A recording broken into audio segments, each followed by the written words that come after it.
চলছে এখনো। আপনারা জানেন যে সাম্প্রতিক হাসপাতালের পাশে যে নতুন একটা বিল্ডিং করা হয়েছে, এটা আমরা আশা করছি আগামী 1-2 বছর চালু হবে, কারণ এটা মোটামুটি রেডি হচ্ছে এবং রেডি হলে পরে আমরা আশা করছি যে এই হাসপাতালে কিছুটা লোড কমবে, কারণ ওখানে কিছু রোগী শিফট করা গেলে কিছু কমবে। আর এখানে আরো কি কি কাজ করা যায় এবং একটা স্বয়ংসম্পূর্ণ ক্যান্সার ইউনিট যাতে এখানে তৈরি হয় সেটারও কিন্তু কথা হয়েছে।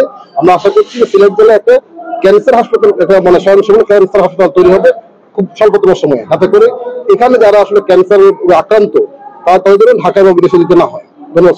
এটা এখানে আসলে ডক্টরদের ডিউটি হলো দুটো শিফটে, একটা হচ্ছে সকাল 8টা থেকে 2টা পর্যন্ত, বিকাল 8টা থাকে ডক্টর থাকেন, এমার্জেন্সি থাকেন, এবং সেটা থাকে না এটা সবসময় ঠিক নয়, কারণটা হচ্ছে যে ওটা শিফটিং আমার আছে তো সেই জন্য যদি কোনো এরকম বিষয় থাকে সেটা আমরা অবশ্যই দেখবো।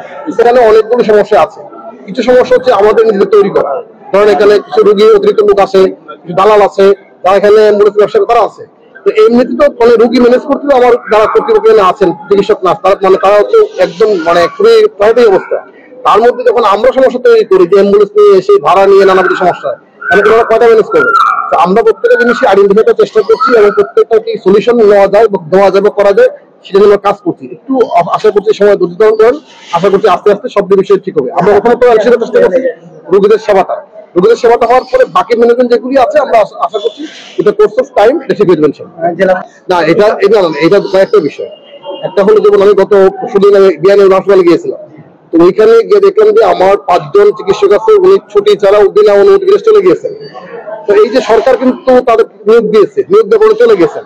আর আপনি জানেন যে এইটা সরকারি প্রক্রিয়াটা হচ্ছে চাইলে করে কিন্তু একটা সার্ভে করা যায় না, আর কিছু আইন বিধিবিধান বিষয় আছে। 3 জন অনুমতি ছুটিতে আছেন, ফলে হচ্ছে কি আপনি নতুন নিয়োগ দিতে গেলেও কিন্তু আপনার একটা সার্টেন টাইম লাগে, 1 মাস 2 মাস 3 মাস সময় লাগে।